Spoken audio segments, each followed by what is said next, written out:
Thank you. Thank you very much for the job you do, and we'll try to work together here. Do you agree we need to fund the government this year? Absolutely. Do you agree we need some top lines sooner rather than later? We have some for you here to consider. Yeah, some that would work.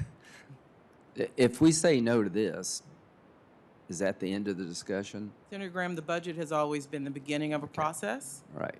So you know that we're going to say no, and I think a lot of the Democrats will be uneasy with some of the priorities in this budget or the lack of priorities in terms of defense. So I just want to encourage you, let's try to pass a budget.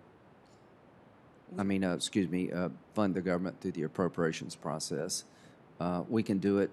Do you agree that continuing resolutions are bad way to run the military and out everything else? Everything else. Okay. So the reason I want to beat you up on the budget is because I like you. And I'm trying to get to where we're all going to be. We're going to be here fairly soon as appropriators trying to find a way to pass a budget that our colleagues can support. So I think Ms. Young is uniquely qualified to help us get there. And so when do you think we should have these discussions about a top line we could all agree upon? Senator Graham, I know the House Appropriations Committee will start its work soon, hoping the Senate Appropriations Committee follows suit. And I think both bodies have to work their will, starting with where the president would like to see both go. But both have a history of putting member interests where members of both bodies can come together. It has to be a bipartisan process. Okay, good. The sooner that process can start, the better, as far as I'm concerned. A bunch of states are basically canceling the federal unemployment benefit for their state because they believe it hinders the ability to hire people back as the economy reemerges from the COVID pandemic. Do you understand that logic, and what's your view of that? Well, one, I'd like to state the way we do unemployment, the governors have the right to make those calls. But I'd also like to point out the jobs report we saw last week. Before any of these payments were pulled back, we saw what I think is tremendous growth in the jobs market. We added 559,000 jobs. We're down to the lowest unemployment level since before the pandemic. So we will see the results of what those governors have done, but we're also seeing a big return of the economy before that $300 was pulled. Their belief is that the enhanced unemployment benefit is deterring people from re-entering into the workforce. There's a lot of jobs out there that are unfilled and will never be filled until you change the benefit structure. Does that logic make sense to you, given where we're at in our economy?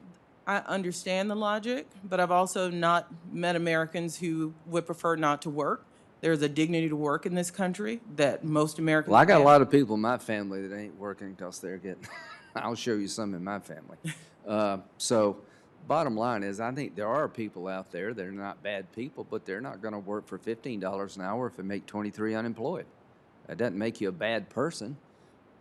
If you're working for $15 an hour, that makes you almost a chump. So, no, I don't buy that at all. I think there's a real problem we've created here to incentivize people not to work because simply they make more money. And I'm not blaming them, I'm blaming us. But our employers and our economy need some help out there. Finally, on the defense side, how do you see the world right now in terms of threats that the United States and our allies face? Is it small, large, medium? While I'm not a national security expert, it's clear the world remains a complex place with a lot of dangerous players. But you being the State Foreign Ops Subcommittee Chair on the probes, I think you have to look at this budget. I know we've gotten into the habit of looking at defense versus non-defense, but the investments in diplomacy, I think General Mattis said it best, a reduction there means he has to buy more bullets.